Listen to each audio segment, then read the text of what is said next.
Sveiki visi Delfi TV gyvai transliacijų žiūrovai, esame mūsų redakcijoje Vilniuje ir šiandien turime neeilinį pokalbį. Kartu su mano kolega Roku mes pakalbinsime krepšinio pasaulyje su didžiuliu populiarumo bomba sprogusį poną LaVarą Ballą. So, Mr. Ball, nice to have you here in our studio. Hey, thank you for inviting me, and it's a pleasure to be here. All right, how's your trip to Vilnius today? Man, my trip to Vilnius was great. We got a lot of things accomplished. We're doing on a different endeavor with that water. So we had a great meeting today and everything went good. So now I'm here with you guys. A lot of business to do for you. Hey, we got to do business in Lithuania, man. That's why Lithuania is lit, because you got to stay alive. All right. A lot have happened for you since you came here in Lithuania. 2 Triple B tournaments, you representing award in music awards, LKL games. How did this experience meet your requirements, your expectations before coming here to Lithuania? The expectation of this was over the top. I didn't think I was going to be doing all this. Like I said, when people was telling us to come over here, it was supposed to be boring and not live, super cold, and nothing to do. And we'd be back home in 2 weeks. But for all the people that we met, the new people, the hospitality that we're getting, the different business adventures that we're having, the basketball, everything is great over here, and I like it.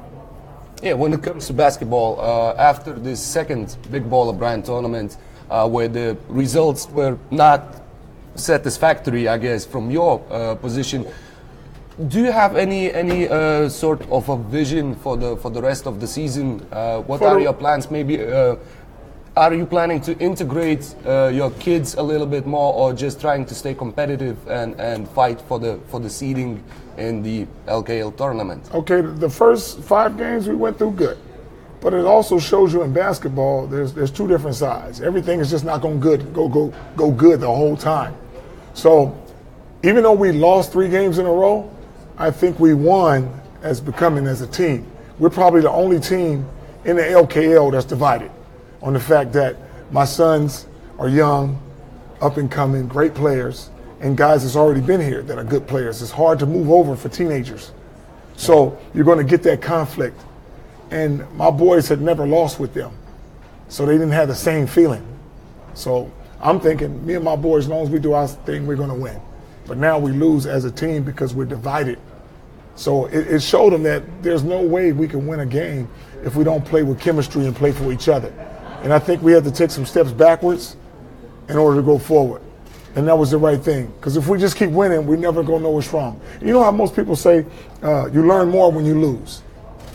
Yeah, absolutely. Okay? If we win in every game, we're never going to fix this problem. Because we're just going to keep winning until we lose. But so now that we lost 3 games in a row, we lost them in 3 different fashions. Where we were blowing out a team. The fact we wasn't together, we don't finish it. The other team, we got blew out just from get-go. And the other one, we were in the game, we just couldn't finish it. So we had a lot of things to learn right there, saying, you know what, if we don't play together and play for each other, it's going to be very difficult. So we have to intertwine both of our systems, like speed the game up, but still be under control. You know, so once we put those together and got all our grievances out, it was good. I enjoyed the fact that the boys, when my boys weren't doing too good, they were talking to my boys. That never happened before. Guys were making buckets, and I had the little guy, G, up in there playing the other day, and he was doing moves, and the whole team was just cheering. They wasn't sitting on the bench like, man, when I'm going to get in? So, ooh, what, girl?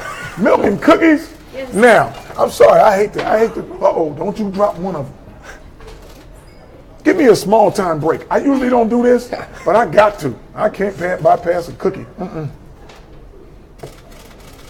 Are they good? Good is an understatement. They're great. Chocolate chip. Are these homemade? I hope so. I'm gonna tell you what. Y'all like to take 2 minutes. All right, take your time, Mr. Ball. I'm gonna drink this milk and go. 8 cubes, how you like it? Oh my God.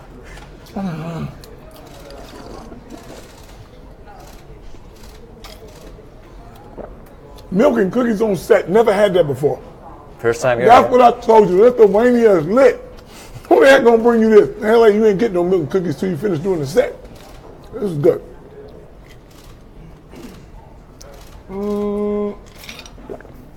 Okay, now I can get back to business. So let's get back to biz. During one of the interviews, you mentioned that your relationship with Virginijus Šeškus, coach Šeškus, worsened after one game when your boys didn't start a game in the starting five.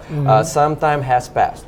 What are the relationship right now? Are they a bit, I don't know, increased in terms of a good relationship? What? Well, that relationship is kind of like a brotherhood. That you're going to get mad at your brother sometime, but you're eventually going to come back. Yeah. And that's me. You know, the situation at hand was I felt a disloyalty on the fact that when my boys work hard, and you just bring somebody else and be like, hey. So starting was the point for me. When I was like, you know what? When you look back at it, you say, I don't know if that was a big deal or not. But to me at that time, it was a big deal because I felt a different way about it. But, you know, as time went by, we go back, and he explained he was in a tough spot. He's in a tough spot. You bring in a new guy, older guys. It's kind of hard to integrate my boys on the fact that they're two American brothers. And this is the middle of the season. These other guys already went through all this. So it's kind of hard to move to the side and be like, okay, let them go ahead. So I see where he's at. He's like, you know what? Do I lose the team or do I lose LaVar? Now you can't sleep. Because you're loyal to your team, but I'm the newcomer, and he wants to be nice to me too, and say, you know what, I'm going to give your boys a chance. I told you that from the get-go. So it kind of puts him in a hard spot, which I did, but it's just part of life. So right now, everything's okay? Everything is fine. It's not exactly the same as it was, but we're growing back the same, you know. But I'm not going to hold no grudges on him and be like, man, I don't like this guy no more, this and that. It's just at the time. Sometimes you get mad, then you go back and say, well, what I get mad for that for? It's just a small, minor thing, but when it happens at that time, ain't no turning back for me. I just be like, man, I'm about to go all in. So I think it's going to be a lot easier for him to coach the second part of the season on the fact that I'm not going to be on his neck. Like, And it creates a bad atmosphere on the fact that when his son plays for me, I let him loose. He scores the most points he ever scores. But how can you be cool with me as a son, and then I'm mad at your dad? It sort of makes it a friction in the gameplay. So I cleared all that up. Cool with your pops, cool with you. You already know. So I think this second half is going to be a lot better. All right. A lot of people have mentioned or speculated on the fact that there are, in fact, sort of two different teams right now in Vytautas, the way you see the team and the way Virginijus Šeškus sees the team. Is there any truth to that? And well, we definitely you play a different style of ball over here in Europe, which is more slow down, slow pace. Every possession is crucial, so that's why he gets mad at every little single thing that's done. I'm like this. The person who gets the most shots usually going to win, but you got to rebound the ball. And the second thing is play as fast as possible, because that's good for us on the fact that we don't have a big, strong guy to just be real burly and block shots and do all this. So we got to outrun him to get him tired. So now the ball's bouncing all over the place. We have more shooters than defenders. So guess what? We need to concentrate on offense, getting as many shots as possible. A lot of European shooters, they can shoot the heck out of the ball. But the mindset that you have is go 4 for 5. Don't go 8 out of 16. As long as you're shooting 50%, you're good. And that's what I'm trying to get them to understand. It's like, just because you miss a shot doesn't mean it was a bad shot. And some of them will shoot a shot and come with their head down. And hopefully we got all that. Just play and understand that basketball, it's a game of runs. Yeah. A team's going to make a run, another team's going to make another run. And you keep, and whoever has the most runs is usually going to win. But they're going to make that run. As you can tell, that first game we played, they did something in the first game, 49 points in one quarter. That's when I first came to this team, and I said, man, you guys have scored probably 200 points. But if they would have kept that intensity the whole time, 200, easy. On the fact that they shoot so well. And you get in the front, it's easy to shoot when you're 20 points ahead. And it's easy to shoot when you're 20 points down, because you ain't got nothing to lose. You try to shoot these threes. If they're going in and you're coming back, that's exactly what that team did to us. They scored, I think, the last quarter, 50 points. They didn't score nothing. They scored 20-something points the first quarter. They ended up scoring 50 the last quarter. So they had nothing to lose. They were young. They said, oh, man, we got a chance to beat the Ball brothers, too. Let's go. And then they let it go. And they did good, but they ran out of steam the last game. That's all. But they played our game or comeback. Then another game, they went overtime. So the third game, they was going to lose no matter what. No more juice. All right. So, Mr. Ball, if you wanted to fulfill that game of runs tactics, yeah? Yes. You have to stay in Priene for another season, maybe to have another roster, to build another team that will fulfill this strategy. Right. Are you planning on doing that? I'm gonna see how this finishes out first. I don't want to jump to conclusions and finish a roster and have some more guys. I want all the guys just to concentrate on this season right here. Yeah. And not wondering if the ball boys are going to come back or not, or we're going to get different players. Let's just deal with the task at hand, which is let's try to make it to the playoffs. Let's make sure we stay in Division One. Because if we don't, we're just losing. Let's see who's coming back, and it's not no chemistry. So let's see what we can develop right here and see how that goes, and then we go from there. But if everybody keeps thinking like, am I going to stay here? Am I leaving? Or the ball's coming back? Or this? Now we can't play the game. So we're just going to take each game one at a time. And like I said, the chemistry is going to be a lot better. Coach Sess is going to coach a lot better on the fact that he's not going to have the pressure of me on him. You know, and Melo's going to be out for a little bit anyway on the fact that he can't play 100%. You know, he learned something, which is you got to take care of your body. And when you're 16, you usually just come out there and you're ready to play. You don't need to stretch. You don't need to do anything. So now he's understanding, hey, I need to stretch better. That's why his back and his butt and his glutes and all tightened up on him, and he's growing at a rapid pace at the same time. So now he feels at a disadvantage that he can't go around people and he can't shoot and bend down. But like I told you before, in a bar fight, and you get hurt, you can't come out. So Melo was like, I got to play these games just because my other brother's playing. But he's never going to complain to me and be like, Dad, I can't move. So I got to be the one to say, yeah, that's enough, son. I don't want to kill him. But he's never going to be like, I can't play. He's going to be limping, can't move, can't do nothing. But he stays in there because he always remember what I always told him about the bar fight. You get hurt, son, you can't come out. So how is he, by the way, right now? Hey, you know what? He's feeling bad, but he's feeling good because he knows he's got to let his body get healthy. You can't go out there half-cocked and thinking, okay, it's going to get worse. But he wants to play so bad. But I'm like, man, you gotta get right, man. You can't. You're not the Melo we thought, because you're not loose. You're not having a good time anymore. You're in pain the whole time. They'll be all right without you. As long as you cheer for your team, you're good. Cheer for your brother, you're all right, man. So he understands that. But I had to let him know. By him not playing, okay, forget me being a coach. As a father, he thinks he's letting his dad down. He said, we came over here to play. I ain't supposed to get hurt. I'm supposed to perform. We're supposed to win. So he's looking like, dang, Dad, I'm sorry. But I have to tell him, son, it's okay. This is part of life, man. Everybody keeps saying, oh, he's only 16, but he a mature 16. He old man. But he understands, but he think he's letting me down. I had to explain to him, you not letting me down. It's okay. Because he's never been in this situation. He's always been playing. And then when you're getting your body banged up, guess what? You got to get stronger. You got to do some push-ups, some sit-ups, some weights. Because it gets more physical every game. You know, and so it's just something he can deal with it. He can deal with it. So in the latest episode of Ball in the Family, Yes. we saw Lithuania depicting for the first time in the series. We saw Lithuania as a kind of boring country at first. Was it like a first impression for your family or what? No, it's not boring out here. It's not boring. It's all how you look at it. It's boring if you don't want to meet nobody. You just want to go to your room and not be social and not learn anything and understand the culture and seeing the snow, looking at it differently. That's when it's boring, when you're just like, man, I miss home. How you gonna miss home when your family's here? Home is family. And then when you create new friends, we go out to eat all the time and different things and different restaurants and stuff.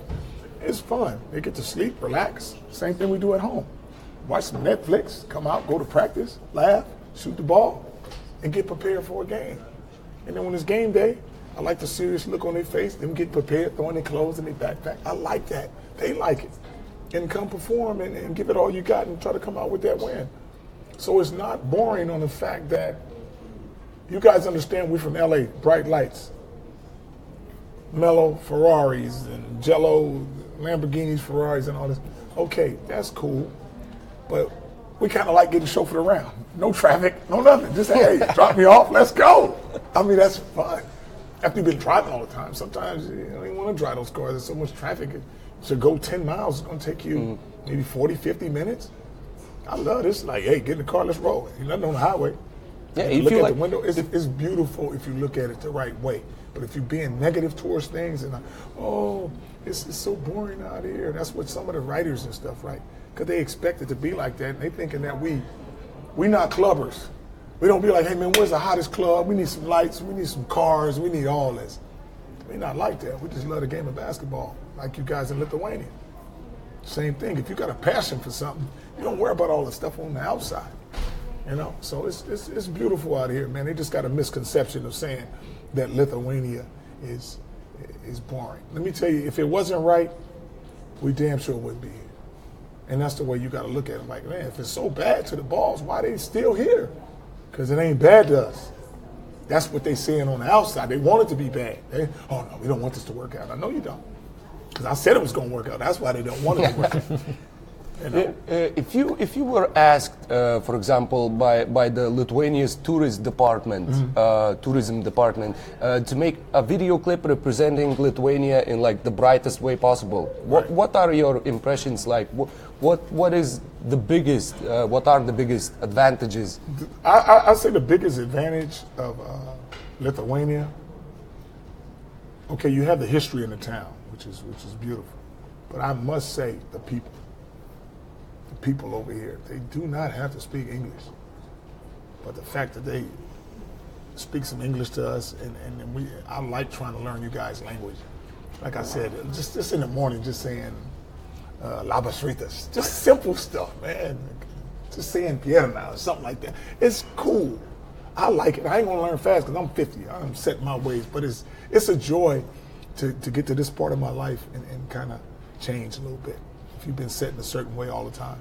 But it also gives you, what you guys are hospitable, but you're not fake.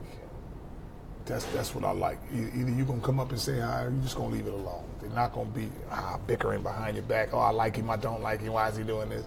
And it's just good. I enjoy the people and meeting people early in the morning, eating breakfast, whatever. It's just people come up to me and say, hey, how you doing? How's your family? Good luck to your boys. If they can't say nothing in English, they shake my hand and smile. I'm good with that, man. I'm good with that. Because like I said, you're very lucky to have people wait in the cold air and be just so warm to you in a real way. Not want nothing. Just like, man, I'm just happy you're here, LaVar. That type of thing is very warm, man. So that blocks out all the other stuff. If you want to be, talking to people that's real, in Lithuania, they real, Ain't nobody trying to. I'll tell you one thing about my guy, Norberto. Norberto's well off. Got enough money to do whatever he want to do. You would never know that. You would never know that. On the cars that he drives, the way he acts. I know he built the hotel. This is something, I'll give you a story. He's driving us in the car. He don't even know how to turn the heater on. I said, wow, he ain't worried about no heat or nothing. He's in the car with his coat and he's driving. So we get to the mineral spot. And he's looking for a driving spot. I mean, not a driving spot, a parking spot. And I'm like, can you build a hotel? He's like, yeah, this is my hotel. I said, why you just don't park in the lobby? I know if I owned it, I would pull right up to the front. What's up? But he's so nice. Like, look for a parking spot, man. We had to walk about. Like, it was like, dude, you the owner, you the guy.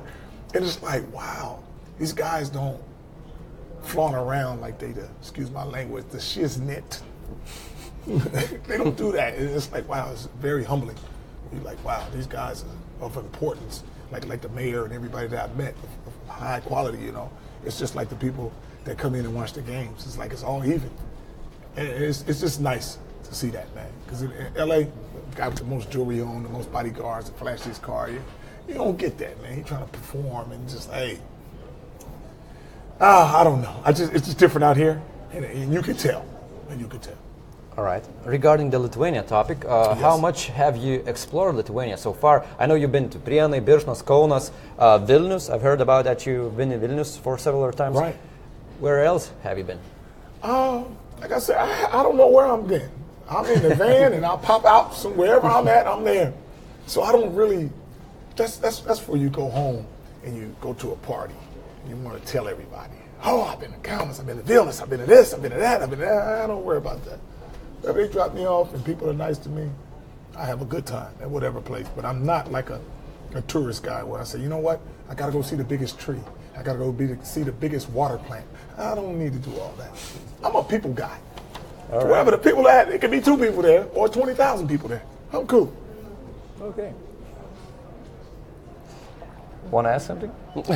When it comes, staying on the topic of Lithuania, you also went to see a EuroLeague game between Žalgiris Kaunas and Amazing. Yeah. I mean, I never knew it was an arena that big over here. Yeah. Probably nobody did. And one of the things that I noticed, okay, my other son plays for Lakers, Staples Center. Staples Center, I sit in the front, and about 20 to 30 people walk by me with phones and hey, and the game is going on. And I'm trying to watch my son, but everybody wants to be seen what kind of clothes they got on. They're on their cell phone and say, hey, selfie. The game is going on. Žalgiris, shoot, ain't an empty seat in the building, and everybody watching like that. I'm looking, I'm saying somebody got to be on their phone. Nobody on their phone? They looking at their game and they cheering. They for it. That thing is so loud. But you can see night and day. And like I was telling my brother, I was like, man, you see how loud this is, man? I said, where's the empty seat? Where's somebody going to the... Now, mind you, in LA, everybody like to come late, show up. So it'll be like about 30, 40 seats missing. When that game started, I said, I got to see an empty seat somewhere. And I won. Nobody went to the bathroom. Nobody was on their phone. Nothing. And I was like, they serious about their basketball. They going to watch every little thing. So that was something special to see. Everybody in tuned in the game. And like the first thing they said, you guys like got religion in basketball. Yeah. Oh, that's real. The second religion. That's real. Because like I said, when you go to most games, a lot of people just like to be seen in games and watch a little bit of it. And then we go do some business and we talk and everybody's on phones and not really paying attention. I like to watch my sons. But you guys are like watching a whole game and really behind your team, man. It's amazing to see every single person tuned in the game. As a guy who watched some NBA games live, who watched some EuroLeague games here in Lithuania, you can compare the level between NBA and EuroLeague. Yeah. What can you say about it? Like I said, our game's a little faster. The NBA game's a little faster, a little more entertaining. What I mean by that, the up and down is a little quicker. Yeah. You guys are every play. So the fans are good, but the entertainment value is kind of slow. So it's hard to watch because it's like, yeah! 24 seconds of defense. Yeah, you know, but we play, dunk, layup, you screaming the whole time, 3-pointer, ooh, ah! So it's back and forth. So for entertainment value, it's great on our side. But as far as winning and a culture of playing, that's why you guys say, what they use the word, when you play slow, you know what that's called? Discipline. When you play fast, it's just wild street ball. But they both discipline. It's just, are you going to be disciplined enough to stay with your style? You know, and that's where the mixture comes with the European ball and over here in the U.S. And we're going to merge those. Because the times change and the game changes. But sometimes when you're successful at certain things, you're not going to change for a while. You're just going to stay with what you know. But like I said, the basketball game is changing a lot. There's no more centers that just go down and give me the ball. All the centers can shoot now. Everybody's fast, dribbling. Guys 6'9", 6'10" can dribble the ball now. So it's changing very rapidly. And that's what you got to change with the times. You know, the slow game is still good, but it's got a lot more skilled players now than back in the olden days. Now you got these physical guys that just run into you and knock you down. Say, hey, that's foul on me. You know, that's that European thing. They physical down there. They not going. They say it's more physical in the NBA. No, it's more physical over here. Because that each possession, you got to go through 12 screens. Melo said, can't we just switch and let me stay in the back and wait till we get in the corner and try to shoot? Then I put my hand up. Running through the screens and going under that, that's the contact for you, boy. So it's just certain things, but you can tell the difference. You know, and like I said, it's going to change, but the games it's just possession for possession. Each possession is very important value. Yeah. Where we say, you know what, we'll wait till the game is almost tied at the end, And then we'll say, okay, let's slow down. We need to get a bucket for these last 5 minutes, but we've been running for the first 35 minutes. But it's a good thing. It's a good thing. You mentioned Staples Center, and so Lonzo is finally playing his first season in the Yes. NBA. Yes. He got his fair share of criticism so far when it comes to his shooting percentages. Also, of course, a lot of compliments for his court vision, for his playmaking Right. skills. What have been your impressions of his debut in the NBA? His debut in the NBA has always been good to me. The only reason he's been raggedy and doing other things is on the way they playing. There's no pressure in basketball. They talking about pressure. He young, playing a game that he loves, and getting paid millions of dollars. Where the pressure? I like that kind of pressure. Where the pressure? Win or lose, go home, lay down. Go buy anything you want. There's no pressure. It's just entertainment. And the fact that they didn't know how to play him in certain situations. He's always played the whole game. He's always played the whole game. Even in high school, never came out. College, never came out. He played the whole first half, second half, and if the game's in hand, then we take him out at the end. Now, the way they were playing him was 5 minutes, come out, sit down for 10 minutes, and then rev up again for another 5 minutes, then sit down for another 10, 12 minutes. And then in the last half, last quarter, bring him in the last 5 minutes, see if he can close the game. So now you got him going 100 miles an hour, then stop. 100 miles an hour, then stop. So now you start getting injuries. So now people are like, oh man, he's injury prone because y'all injuring him. If you let him play the last fourth quarter, which is 12 minutes, put him in to start and get hands on the game, he's going to go get those victories. That's what I was telling them, and they was like, he's going to get tired and this and that. And that's why I set a point. I said, he's going to the playoffs, he's going to win 50 games. So you got to have a destination when you first start a season. And that's what he's trying to get, 50 games. He can't get it now because he's been hurt too much. But now the team's believing in him, and they're saying, you know what, he can go get those wins. And that's what's happening now.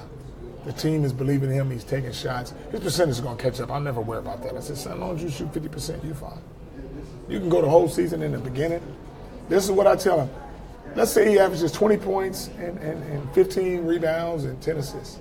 And then now, as the season goes on, he averages 10 points, 8 rebounds, 8 assists. I'd rather you start off raggedy as heck at the bottom when you're doing everything wrong and go up. At the end of the season, he's getting better. Get better. So it's just like playing a game. You score 25 points in the first quarter, first half as a player, and you end up with 35. How about give me 10 and let me then score 25 in the second half? That's what I needed. So for Lonzo, he's the same player he's always been with me. So I don't have no qualms where people are saying, well, he's playing better now. He's doing this now. He's always played the same way. There's another challenge upcoming for him. The Lakers traded for Isaiah Thomas and of course Channing Frye as well. But yes. Can Lonzo and Isaiah Thomas play alongside each other? Can they be effective both being ball dominant players? Check this out.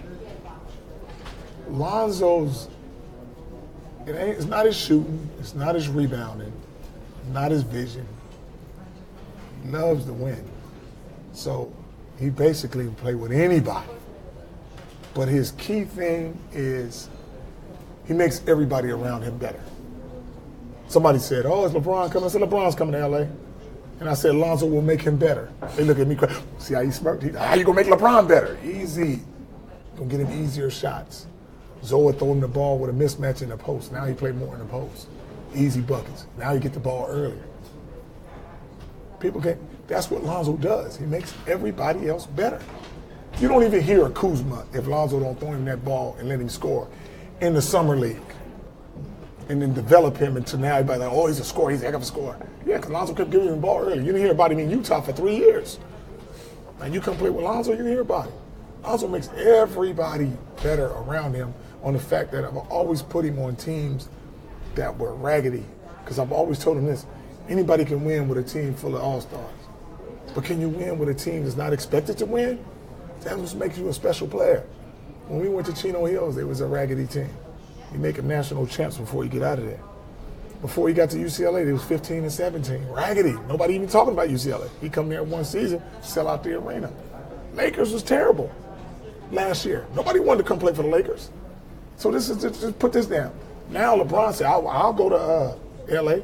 He didn't say that before Lonzo got there. So when I tell him, yeah, he coming because Lonzo's here, people look at me crazy and be like, no, so he's just coming just because your son is here? Yeah, he's young and passes the ball.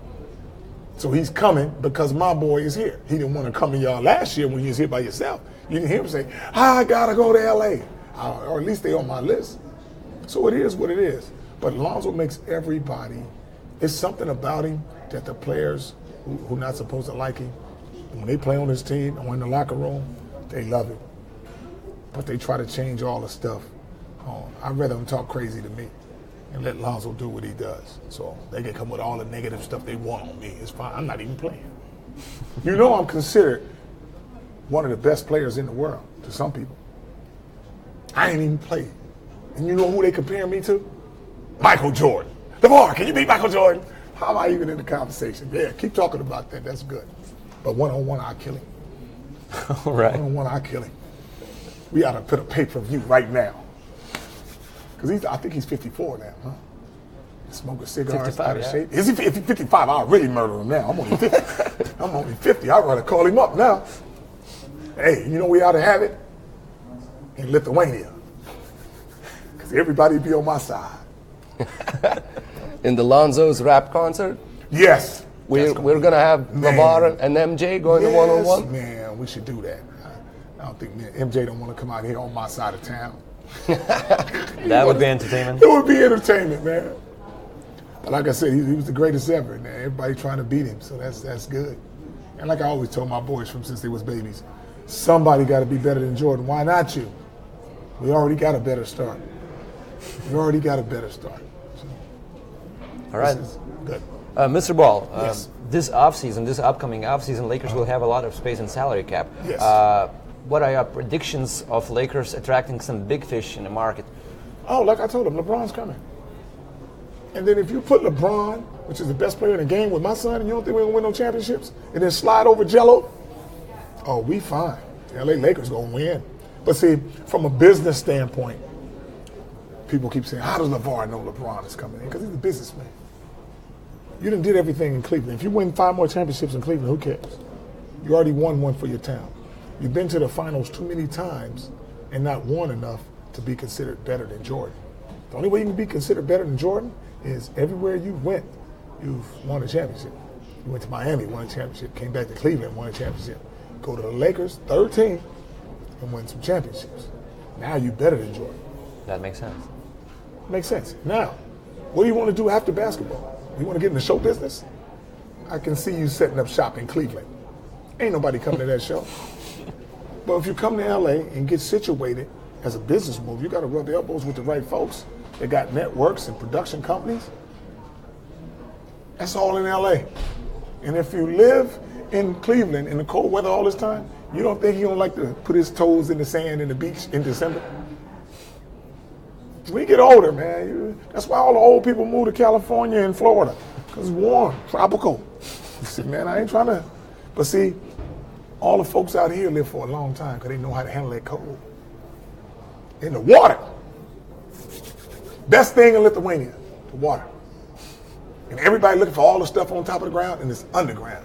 That's why people around here, man, I ran into some folks the other day, man, they were 70, 90 years old. I said, for real? I thought you only get to 60 and then you got to check out. In the States, you got to check out 63, 65. Over here, I know Social Security got to be a mother because them dudes ain't dying around here. They like, man, pay up. They got boatloads. I'll be here. I'm 98. I'm coming in to get my check. Because I guess life is so kicked back here. Ain't no stress. They be looking at all this stuff, but ain't nobody stressful around this bad boy. That's why it's so many old people just living around here. Like I said, they drinking that water too, and it's just, oof. Well, some of them drink vodka, but hey, the majority of them drink water. All right. So regarding NBA topic, a lot of NBA coaches and experts reacted to your criticism towards Luke Walton, yeah? Right. But why do you think everybody are reacting to your opinion when you are right here in Lithuania and everybody's keeping attention to what you say? Well, the stuff that I say, nobody can say. What I mean by that is I don't answer to nobody, so I can say whatever the heck I want. Second thing is I have my own brand. So when you have your own brand, now you can start speaking. People reacted to that because the Lakers don't start winning until I say something like that. Because they're just losing, going in the same place. And the model was, they're young, they're going to figure it out. And I'm like, no, wait a minute. You got enough talent here. Luke Walton, you young. You need to start playing them better and understanding why they're going in the game. And it's not nothing about my son. I can watch the game, and I'm watching guys come out with their head down, mad, walking right by the coach. Players not high-fiving. So it's like, why are we even in here? And I can see them mumbling and stuff, and I'm like, ain't no chemistry here. They try to make Jordan Clarkson a one.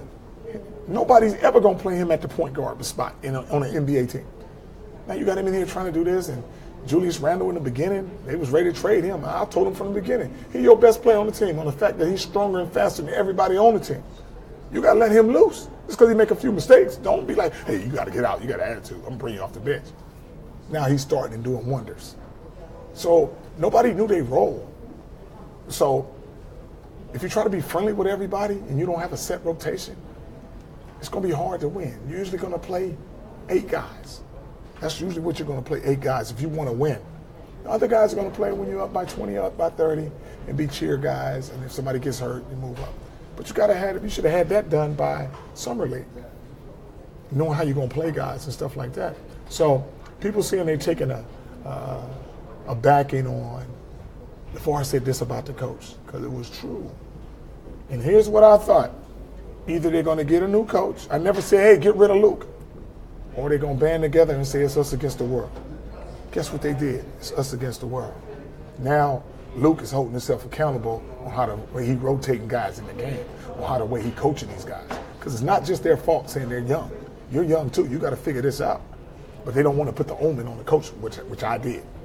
So I'm cool with that. So, you know what? I knew I was going to take the lash, talking about, oh, he's criticizing the coaching. And they kind of figure out who they want to go after. The fact that I'm big baller, got a brand, so now you want to respond to that. Kerr want to respond. Dick Carlisle wants to respond. They didn't respond to these other guys that were getting fired. Earl Watson, the other dude from Memphis. You know, they didn't say nothing about these guys. Jason Kidd. Ain't nothing about that. But the fact that LaVar said something about this coach, oh, we're backing our coaches. Like, wait a minute, let's keep it real. Because like Steve Kerr, he called me the Kardashian of the NBA. I'm a Kardashian. Them girls. I got 3 boys. How that? And then when I mess around and say, okay, you the Milli Vanilli of coaching, he gonna be known for that for the rest of his life. You ever heard of Milli Vanilli? Yeah. Yeah, that's the guys who was fake singing. Yeah, he fake coaching. I'm like, you got the best team. How you got to coach that team? So now they ask, well, what about the Milli Vanilli mark? You know what he said? Oh, don't ask me about that, just basketball. How come it wasn't just basketball from the beginning? You didn't have to say nothing about no Kardashian or nothing. Just like I talked about Dick Carlisle. I'm like, where about your team? Don't put my name in your mouth and then try to get some clicks from it. And as soon as you say something about Big Baller, LaVar, the Ball Boys, now people got, hey, I can talk now. Like I'll tell you one of the things that one of my pet peeves is the fact that they think my son, Lonzo, can tell me, hey, Dad, don't talk no more. Calm down. I'm good. And they say, well, Lonzo's not his own man because he can't tell his dad that. But all these reporters, they not their own man. They can't have their own opinion because the dude at the top tell them what to talk about. That's why they try to come at me. They say, oh, you better narrate this way. Elsewise, you will not have a job. That's just how it is. So they not their own man trying to tell me my son ain't his own man. He say whatever he want. Lonzo been a grown man all his life. I ain't never told him, son, don't do this, don't do that. But I will give him the repercussions if he does something bad and make him understand it. And it's just like, I'm never going to get from behind him. Tomorrow, Tuesday. Okay. I'm never going to get from behind him and just let him go out on his own. Because he's 19, 20. What do they know about the world? Paying bills, dealing with people. My boys think everybody is wholesome and don't have no different motives. Some people give you a bunch of jackets. Say, hey, Lonzo, I love you. I want you to have this for free. But now they want you to come down to the shop and promote, wear this, wear that. But he's not looking at it like that. He thought they gave it to him out of the kindness of his heart. You know, so it's different. They don't understand that. My boys are very gullible on the fact that I've kept them under the umbrella for so long where you can't take advantage of them because they got to be able to see those things. And sometimes friends who they think are friends are not really their friends. And then when they do something bad, they look at them like, I didn't think he'd do that. Now, on another note, we're going to have a pop-up shop, man, which is tomorrow between 2 and 7. And at where? At Seal. And I want to give you guys a token of our appreciation for Lithuania, the Triple B beanies for you guys. Oh, thanks Thank so you, much, Mr. man. Man, we appreciate it, man. Like I said, just the conversation, and this is fun to me. This might go on longer than it's supposed to. But like I said, I enjoy you being the same guy all the time. I just met you, and it's a wonderful thing and a great day for me. So on an ending note, Okay, go ahead. which team is going to win the title first? The Lakers or Vytautas? Vytautas. Vytautas. Yes. 2 balls are better than 1. Amazing. So on that note, we're going to finish this interview. Thank you, Mr. Ball. Hey, I appreciate you guys very much, man. Pleasure. Fun having you here, Thank and you. we wish you good luck on your business ventures and on Vytautas success. Thank you. Appreciate it. All Yeah. righty. Best of luck, been a pleasure. Yes. Ačiū visiems žiūrėjusiems. Ačiū visiems žiūrovams, tai buvo tiesioginis interviu su ponu LaVaru Ballu. Aš Rytis Kazlauskas ir Rokas Grajauskas, mano kolega, atsisveikinam. Ačiū, ačiū. Iki. Iki.